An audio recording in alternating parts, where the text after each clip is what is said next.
हाय भैया, मैं Shubham. I hope आप लोग ठीक होंगे। आज हम लोग सेकेंड पेपर फिजिक्स का स्टार्ट कर रहे हैं, जिसमें सबसे पहले किरण प्रकाश की, और इसमें प्रकाश का परावर्तन तथा गोलीय दर्पण, इसका थोड़ा इंट्रोडक्शन करते हैं और फिर उसके बाद सिलेबस पर चलते हैं। चलिए हम लोग स्टार्ट करते हैं। सबसे पहले हम सीखते हैं प्रकाश क्या है। अच्छा, अपने लेसन का नाम है प्रकाश का परावर्तन, तो हमको सबसे पहले क्या जानना चाहिए? प्रकाश तो जानना चाहिए। चलिए सुनिए, प्रकाश एक प्रकार की ऊर्जा है। प्रकाश क्या है भाई?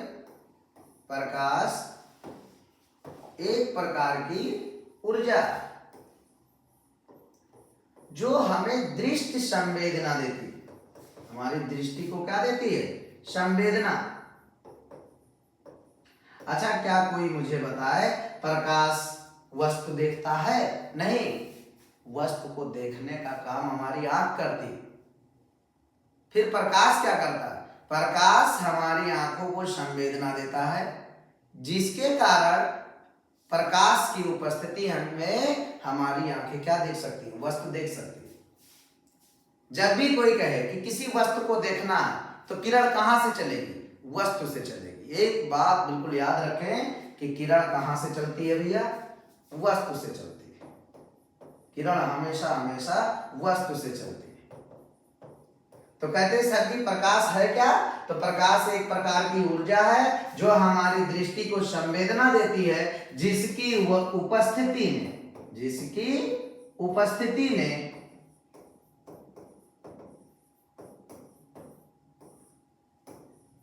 वस्तुएं हमें दिखाई देती हैं। वस्तुएं हमें दिखाई देती हैं।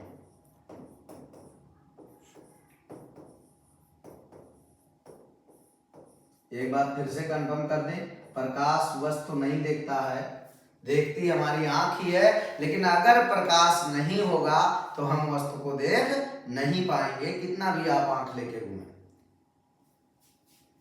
तो बताओ भाई, रात के समय प्रकाश नहीं होता तो हमें वस्तुएं दिखाई नहीं देती। अगर तुमसे कोई पूछे प्रकाश है क्या, तो आप बता दें उसकी डिफिनेशन। प्रकाश एक प्रकार की ऊर्जा है जो हमारी दृष्टि को संवेदना प्रदान करता है, जिसकी उपस्थिति में हमें वस्तुएं दिखाई देती हैं। ओके, चलिए प्रकाश के कुछ गुण हैं, उनको भी हम लोग सीखते हैं। प्रकाश का सबसे पहला गुण है प्रकाश सरल रेखा में चलता है।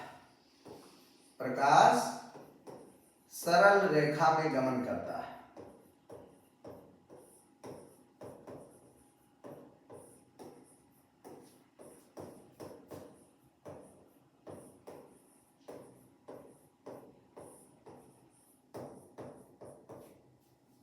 प्रकाश की चाल फिक्स है निर्वात में। निर्वात में कितना होती है भाई? 3 गुणे 10⁸ मीटर पर सेकेंड। अच्छा, मीटर को अगर किलोमीटर में बदलना है तो 1 किलोमीटर में 1000 मीटर होते हैं। तो 1000 से गुणा कर दे कि 1000 से भाग कर दे। 1000 से भाग करेंगे तो 3 जीरो इसमें से खत्म, कितने जीरो बचेंगे? 5। तो 3 बना के कितने जीरो? 5 जीरो। इकाई, दहाई, सैकड़ा, हजार, 10,000, लाख। 3 लाख किलोमीटर पर सेकेंड। कितनी ज्यादा स्पीड। प्रकाश की चाल कितनी होती है? 3 लाख किलोमीटर पर सेकेंड, या 3 गुणे 10⁸ मीटर पर सेकेंड होती है। अच्छा, प्रकाश में परावर्तन का गुण पाया जाता है। प्रकाश में अपवर्तन का गुण पाया जाता है। प्रकाश चुंबकीय तरंग की तरह व्यवहार करता है। इसमें चुंबकीय तरंगों की तरह व्यवहार करता है।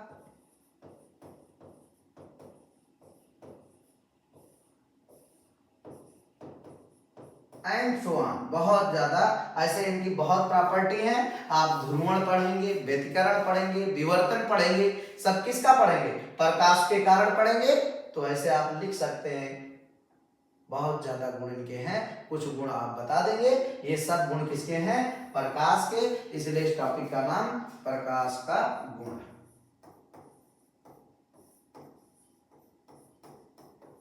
Property of light. ओके, तो आप बताइए क्या सीख चुके हैं इतनी देर में? आपने सीखा प्रकाश क्या है और प्रकाश का गुण क्या है। अब क्या सीखेंगे? परावर्तन। आइए देखते हैं प्रकाश का परावर्तन क्या होता है।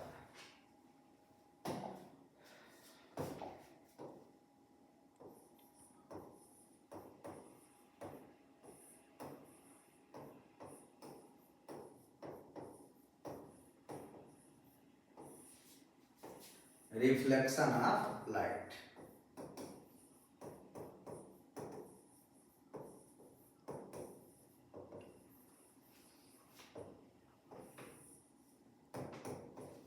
चलिए, सबसे पहले परावर्तन करने के लिए हमारे पास पृष्ठ होता है। एक पृष्ठ ले ली। पृष्ठ उसे कहते हैं जिनमें दो अक्ष होते हैं, एक्स और वाई। जैसे कोई कॉपी है हमारी, तो कॉपी क्या है? पृष्ठ। तो ऐसे एक कॉपी जैसा पृष्ठ हमने ले जाकर के इसमें लगा दिया, तो आपको दिखेगा तो किनारा ही, वही किनारा दिख रहा है, पूरा पृष्ठ। इनका नाम है यम डैश। एक पृष्ठ में दो तल होते हैं। कितने तल होते हैं? दो। जैसे ये फोन हमारा एक पृष्ठ है, तो इसमें दो तल हैं, एक ऊपर और एक नीचे। ऐसे हमने एक पृष्ठ लिया है, इस पृष्ठ पर काम करने चल रहे हैं परावर्तन का, इसलिए इस पृष्ठ का नाम परावर्तक पृष्ठ। और इसके एक तल पर पालिश कर देते हैं। अच्छा, पालिश चलो अभी बाद में करते हैं। ये पड़ी लाइन पे अगर कोई कभी खड़ी लाइन खींचता है तो उसे अभिलंब या नॉर्मल कहते हैं, और हिंदी में अभिलंब और इंग्लिश में नॉर्मल। स्पेलिंग इसकी यन से चालू, इसलिए यन डैश से प्रदर्शित करते हैं। अब कोई भी स्रोत से किरण आई, थोड़ी सी बात बताना हम भूल गए, वो भी छोटे लेवल में हम लोग क्लास 10th में पढ़ते हैं कि दो प्रकाश के प्रकाश स्रोत होते हैं, एक दीप्त प्रकाश स्रोत और एक अदीप्त प्रकाश स्रोत। दीप्त प्रकाश स्रोत वह प्रकाश स्रोत होते हैं जो स्वयं लाइट उत्सर्जित करते हैं, जैसे सूर्य। तो सूर्य कैसा स्रोत हुआ? दीप्त। और अदीप्त प्रकाश स्रोत वह प्रकाश स्रोत होते हैं जो स्वयं प्रकाश उत्पन्न नहीं कर सकते, लेकिन दूसरे दीप्त प्रकाश स्रोत के प्रकाश को लेकर और पुनः उसको क्या करते हैं? उत्सर्जित करने का काम करते हैं। उन्हें हम अदीप्त प्रकाश स्रोत कहते हैं। जैसे अपना चंद्रमा सूर्य के प्रकाश को ग्रहण करता है और उसके बाद रात को उसी प्रकाश को उत्सर्जित करता है, तो एक ऐसा प्रकाश स्रोत हुआ अदीप्त।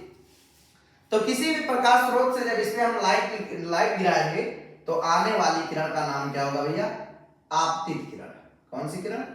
आपतित। आने वाली किरण का नाम आपतित किरण।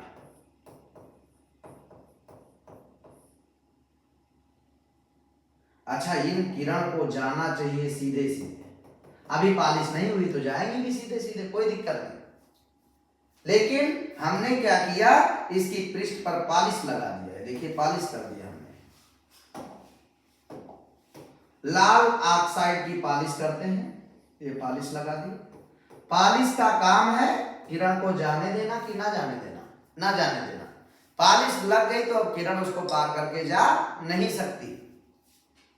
तो ये किरण जिस माध्यम से आई थी, पालिश लगे होने के कारण उसी माध्यम में वापस लौट जाएगी। और जो किरण जाती है उस किरण का नाम क्या है? टकरा के वापस हुई, इसका नाम परावर्तित किरण। तो कोई मुझे बताए, आने वाले किरण का नाम आपतित और जाने वाले का नाम परावर्तित। इंग्लिश में आपतित किरण को इंसिडेंट रे कहते हैं। कौन सी रे कहते हैं? Incident ray. इंसिडेंट रे, और परावर्तित को रिफ्लेक्टिव रे।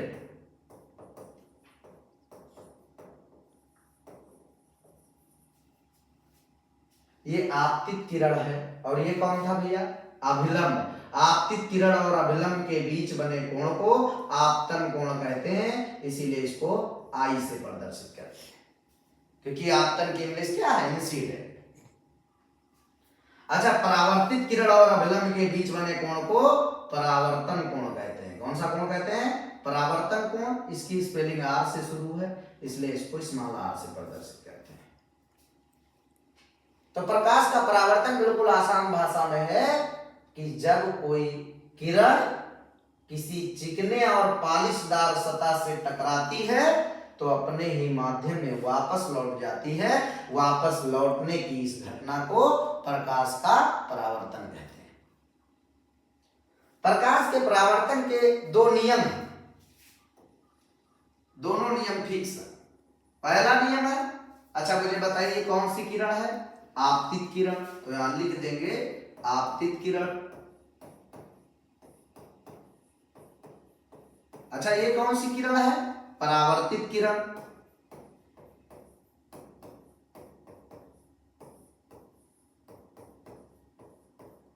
अच्छा, जिस बिंदु पर ये दोनों टकराते हैं उस बिंदु को आपतन बिंदु कहते हैं। कौन सा बिंदु? आने वाला बिंदु, यानी आपतन बिंदु। तो आपतित किरण, परावर्तित किरण और आपतन बिंदु पर खींचा गया विलंब, आपतन बिंदु पर खींचा गया विलंब, खींचा गया अभिलंब,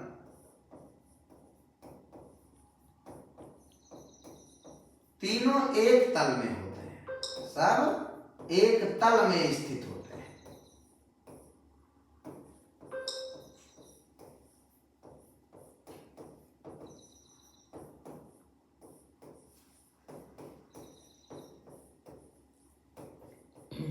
एक तल में स्थित होने का मतलब क्या है भाई साहब?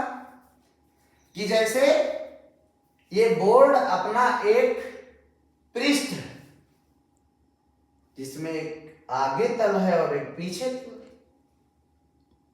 अब आपतित किरण अगर इस बोर्ड के बाहरी तल पे आई है तो परावर्तित किरण भी बोर्ड के बाहरी तल पर जाएगी। आपतन अभिलंब भी बोर्ड के बाहरी तल पर खींचा जाएगा। तीनों के तीनों एक ही तल में होंगे। ऐसा नहीं होगा कि आपतित किरण बाहरी तल पे आई है और परावर्तित किरण बाहर की तरफ निकली जा रही है। मतलब तीन के तीनों लाइन एक ही तल पर उपस्थित होंगी। यह परावर्तन का सबसे पहला नियम है। अच्छा, दूसरा नियम क्या है परावर्तन का?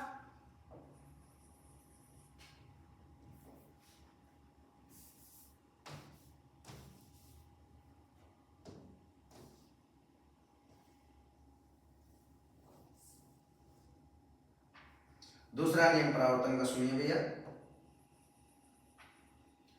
ये कौन सा कोण है? आपतन कोण। आपतित किरण और अभिलंब के बीच बने कोण को आपतन कोण कहते हैं। कोण को ऐसे लिखते हैं और आपतन को आई से। तो ये पूरा बात क्या लिखा है? आपतन कोण। ये कौन है? कोण। ये कौन है? परावर्तन। तो पूरी बात परावर्तन कोण आज सदैव बराबर होते हैं। सदैव कैसे होते हैं? बराबर। ये परावर्तन के दोनों नियम, ठीक है। अच्छा, इसके बाद चलिए आगे की बात करते हैं। कुछ देखो, ये इंट्रोडक्शन है, इसलिए हम लोग टॉपिक को शार्ट करके और जो जानकारी की चीजें जो जरूरत है उनका हम उपयोग कर रहे हैं। आप हाई स्कूल में इनका डिटेल में पढ़ चुके हैं। चलिए, गोलीय दर्पण। अपने लेसन का नाम देखिए भाई, क्या नाम है बताइए जल्दी से। अपने लेसन का नाम था प्रकाश का परावर्तन तथा गोलीय दर्पण। तो आप प्रकाश सीख गए, प्रकाश के गुण सीख गए, आपको परावर्तन सिखा दिया और परावर्तन के नियम बता दिए। अब हम लोग थोड़ा सा पढ़ेंगे गोलीय दर्पण। आइए देखते हैं गोलीय दर्पण क्या है।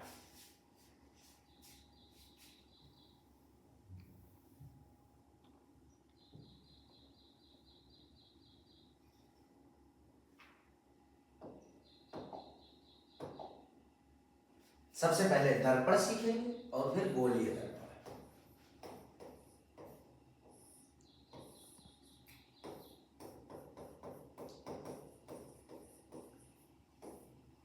दर्पण को क्या बोलते हैं? मिरर। किसी पारदर्शी पृष्ठ पर, कोई पारदर्शी पृष्ठ हो, ये देखिए पृष्ठ है, दो तल है, एक बाहर एक अंदर, उसके एक तल पर क्या कर दी जाए? पॉलिश। क्या कर दी जाए? पॉलिश। भाई पारदर्शी का मतलब दो प्रकार के माध्यम, एक पारदर्शी माध्यम, एक अपारदर्शी माध्यम। पारदर्शी माध्यम उस माध्यम को कहते हैं जिनमें किरण आर पार प्रवेश कर जाए, जैसे कांच हो, वायु हो। अच्छा, वह माध्यम जिनमें प्रकाश की किरण आर पार ना जा सके उन्हें क्या बोलेंगे? अपारदर्शी माध्यम। जैसे कांच और लकड़ी ले लीजिए, मेज ले लीजिए, टेबल ले लीजिए, लोहा ले लीजिए, इनमें किरण एक से दूसरी तरफ नहीं जा सकती, उन्हें हम अपारदर्शी माध्यम कहते हैं। तो हम पारदर्शी माध्यम लिया और उसके एक पृष्ठ पर क्या कर दिया? हमने पॉलिश कर दिया। तो दूसरा पृष्ठ कैसा पृष्ठ हो जाएगा? परावर्तक पृष्ठ। कौन सा पृष्ठ? परावर्तक पृष्ठ। और जो कुछ ये बना हुआ है, जो निकाय बना हुआ है, इस निकाय का नाम क्या होगा? दर्पण। ठीक है? क्या बोलेंगे? पारदर्शी माध्यम के एक पृष्ठ पर पॉलिश कर दिया जाए तो बने हुए निकाय को दर्पण कहते हैं। अब दर्पण दो प्रकार का। दर्पण कितने प्रकार का? दो। एक तो समतल दर्पण और एक कैसा है? गोलीय दर्पण। समतल दर्पण और गोलीय दर्पण, प्लेन मिरर और स्फेरिकल मिरर। क्या है समतल दर्पण और गोलीय दर्पण? ऐसा दर्पण, दर्पण तो जान गए ना? दर्पण क्या है कि जब किसी पारदर्शी माध्यम के एक पृष्ठ पर पॉलिश कर दिया जाए तो बने हुए निकाय को दर्पण कहते हैं। अब एक समतल दर्पण, एक गोलीय दर्पण। समतल दर्पण उस दर्पण को कहते हैं जिसका परावर्तक पृष्ठ कैसा हो? समतल, प्लेन हो। उसे हम क्या बोलेंगे? समतल दर्पण। जैसे जो बना हुआ है कैसा है भाई? प्लेन है ये सरफेस, इसका नाम क्या है? समतल दर्पण। गोलीय दर्पण क्या है? इसी को हम लोग को पढ़ना। देखिए गोलीय दर्पण क्या है।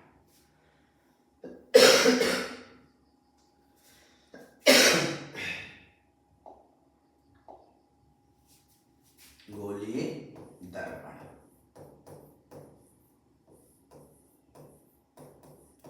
जिन्हें हम स्फेरिकल मिरर कहते हैं।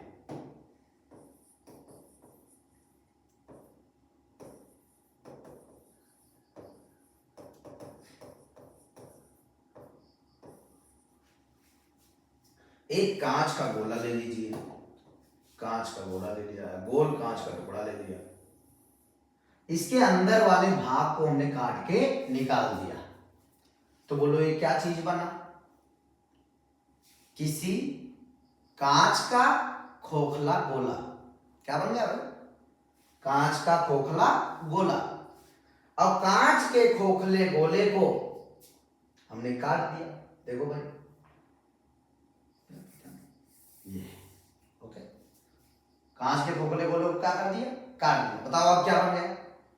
कांच के खोखले गोले का कटा हुआ भाग। अच्छा, कांच का जो खोखला गोला है इसमें बताओ कितने तल है, कितने पृष्ठ है? दो, एक बाहर और एक अंदर। तो कोई मुझे कुछ ना बताए, केवल ये बात बताइए बना क्या है? पहले कांच का गोला था, बीच वाली चीजें निकाल दी तो नाम हुआ कांच का खोखला गोला, और बीच से काट दिया तो नाम क्या हुआ? कांच के खोखले गोले का कटा हुआ भाग। और उसके एक तल पर पॉलिश कर दो। देखो भाई हमने पॉलिश, हमारा मन ऐसे तुम्हारा मन, चाहे भाई बाहर पॉलिश कर दो और चाहे कहां कर दो? अंदर पॉलिश कर दो। कर दिया नहीं कर दिया? जब बाहर पॉलिश किया तो इस दर्पण का नाम है अवतल दर्पण। क्या नाम है? अवतल दर्पण। Concave mirror. अच्छा, अवतल का देखो, वाह को बा भी पढ़ते हैं बहुत समय पे। वाह को अंडरलाइन किया, इसका मतलब क्या है? पॉलिश कहाँ होनी चाहिए? बाहर पॉलिश होनी चाहिए। अच्छा, इनका नाम है उत्तल दर्पण।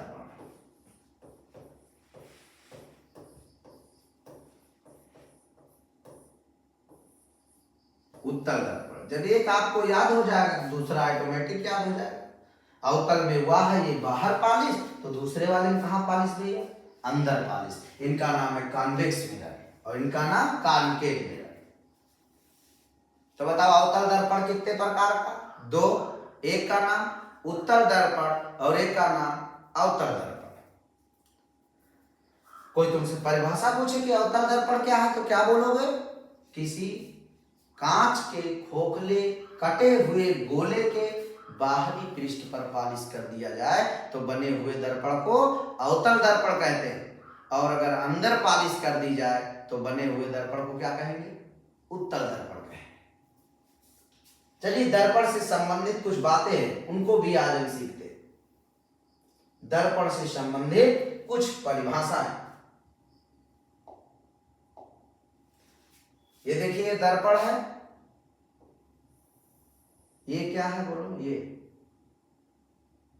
कांच के खोखले गोले का कटा हुआ भाग और इसके एक पृष्ठ, यानी हमने बाहर पॉलिश करी तो इसका नाम अवतल दर्पण।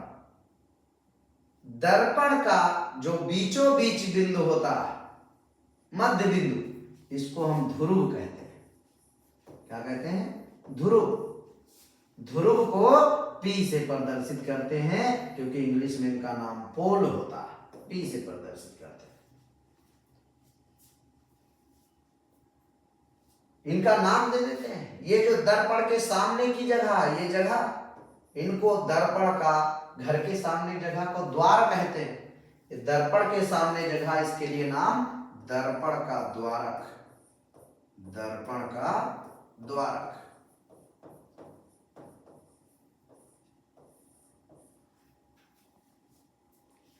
अच्छा, मुझे बताओ, क्या ये दर्पण किसी गोले का भाग था? बिल्कुल। और गोला बनाने के लिए आप जिस बिंदु पर प्रकार की नोक रखते हैं, उस बिंदु को वक्रता केंद्र कहा जाता है। तो ये भी किसी गोले का केंद्र, इसका भी कोई केंद्र रहा होगा। जैसे गोला बना था, उस केंद्र का नाम है वक्रता केंद्र। वक्रता केंद्र। इंग्लिश में इन्हें सेंटर कहते हैं, केंद्र को, इसीलिए इसको C से प्रदर्शित करते हैं। किससे प्रदर्शित करते हैं? C से। वक्रता केंद्र और ध्रुव को मिलाने वाली रेखा को मुख्य अक्ष कहा जाता है। मुख्य अक्ष, प्रिंसिपल एक्सिस, मुख्य अक्ष कहा जाता है।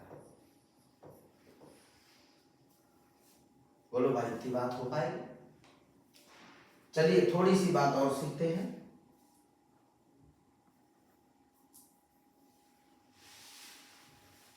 प्रतिबिंब या इमेज बनने के कुछ नियम होते हैं। पहला नियम मैंने आपको बताया था। ये देखिए, ये कोई दर्पण है जिसका ये मध्य बिंदु है, जिसे पोल कहते हैं। इनका नाम हम दे देते हैं यम डैश। एक रेखा खींचते हैं, कोई सेंटर और पोल को मिलाने वाली रेखा, जिनका नाम मुख्य अक्ष। इस पे कोई वस्तु रखी है, ये वस्तु है, इसका नाम देते हैं AB। किरण हमेशा वस्तु से निकलती है। किससे निकलती है? वस्तु से। देखिए कैसे कैसे किरण जाती है। प्रतिबिंब बनने के 3 नियम। पहला नियम है कि कोई किरण जो मुख्य अक्ष के समांतर जाएगी, कैसे जाएगी? समांतर। वो टकराने के बाद जिस बिंदु पर जाती है, उस बिंदु का नाम फोकस होता है। तो पहला नियम भाई यही है कि मुख्य अक्ष के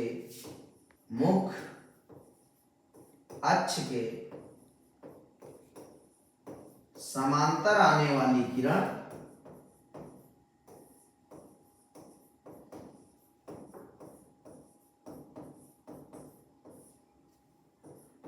समांतर आने वाली किरण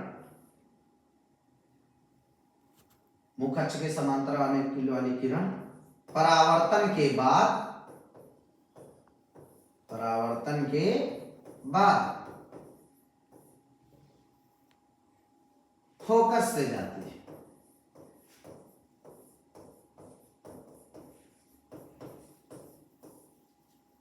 एक बात यहीं पर आप सीख लीजिए, कोई तुमसे फोकस कह दे, सर जी फोकस क्या है, तो उसमें रोने गाने की बात नहीं। जो किरण मुख्य अक्ष के समांतर आती है, टकराने के बाद मुख्य अक्ष के जिस बिंदु पर काटती है, उस बिंदु को हम क्या नाम देते हैं? फोकस नाम देते हैं। ओके। अच्छा, दूसरा नियम क्या है? देखिए दूसरा नियम कि जो किरण सेंटर से जाती है वो टकराने के बाद सेंटर पर वापस आती है। क्या नियम है भाई? जो किरण सेंटर से जाती है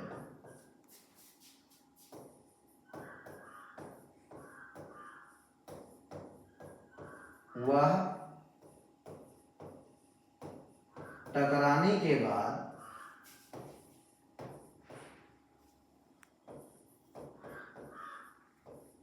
सेंटर पर वापस आती है।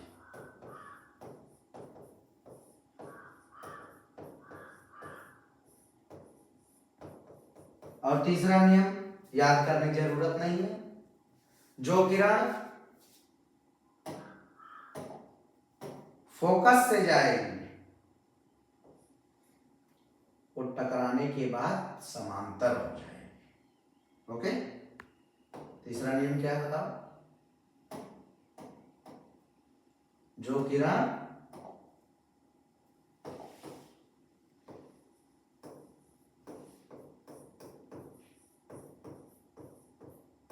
फोकस से जाएगी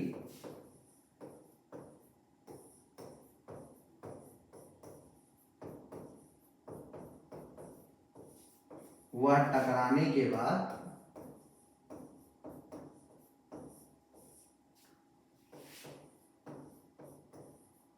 कैसी हो जाएगी? समांतर हो जाएगी।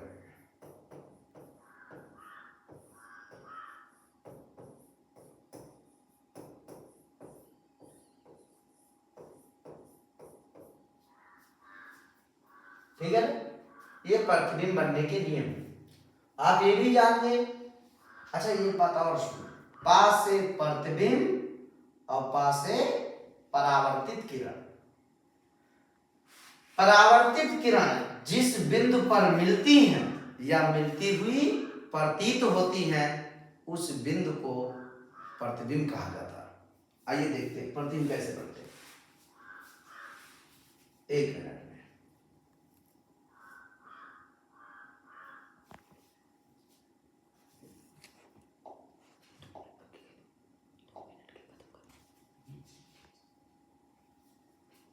प्रतिबिंब जो नेक्स्ट अपना टॉपिक हम लोग पढ़ेंगे वो क्या पढ़ेंगे?